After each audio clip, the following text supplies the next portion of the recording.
Sud Radio à 7h20 tout de suite. Tout compte fait avec vous, Eric Revel. Bonjour Eric. Bonjour Benjamin, bonjour à tous. Bon, hier, les retraités étaient dans la rue pour faire part de leur colère, défendre leur pouvoir d'achat. Et dans le même temps, bien, le gouvernement annonçait que pour le moment, il ne se servirait pas dans les caisses de retraite complémentaires du privé. C'est la fameuse, Eric, Agirc-Arrco.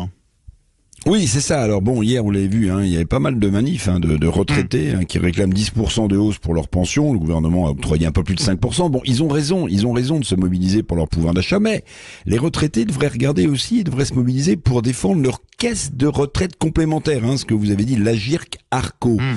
Même si le gouvernement renonce pour l'instant à faire main basse sur les milliards de l'Agirc-Arrco, le gouvernement renonce à ponctionner à ce stade, a dit hier à l'Assemblée nationale le ministre des Comptes publics Thomas Cazenave, à ce stade, parce que ça veut dire quoi à ce stade ? Ça veut dire pas pour l'instant.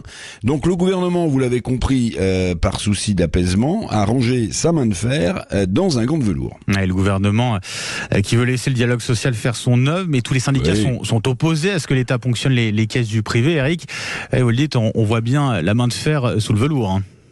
Oui, c'est ça, le velours, l'exécutif préfère laisser le dialogue social jouer son rôle. Bon, il faut dire que le contexte social en ce moment est inflammable, entre l'inflation qui ruine le pouvoir d'achat des Français, les tensions sociétales ou géopolitiques, le gouvernement, évidemment, veut éviter de mettre le feu aux poudres. On se souvient tous du mouvement des Gilets jaunes en 2018. Et finalement, piquer dans la caisse des retraites du privé, ça pourrait être l'étincelle. Donc, à ce stade, je reprends la belle petite formule comme il faut, à ce stade, le gouvernement cache sa main de fer. D'autant, oui, vous l'avez dit, Benjamin, que tous les partenaires sociaux, syndicats de salariés ou patronaux refusent ce hold-up du siècle. L'argument, il est sincère, il est fondé de la part des partenaires sociaux. Qu'est-ce qu'ils disent ? Ils disent les cotisations de l'Agirc-Arrco appartiennent aux cotisants du régime et n'ont pas vocation à venir équilibrer les retraites de base. On peut se le dire, privatiser un déficit public, c'est quand même une honte.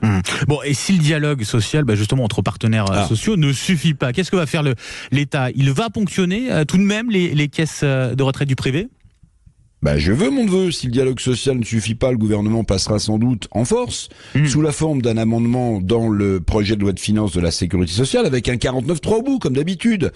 Bref, soit les partenaires sociaux s'entendent pour apporter les 400 millions, c'est le chiffre qui est demandé pour 2024 par le gouvernement pour revaloriser les petites retraites, soit le gouvernement l'imposera par la loi. Soyez solidaires, semble lancer l'État aux partenaires sociaux de l'Agirc-Arrco. Soyez solidaires. C'est fou comme l'État aime la solidarité avec l'argent des autres. Et vous verrez que chaque année, Benjamin, l'État puisera davantage dans les caisses des retraites du privé.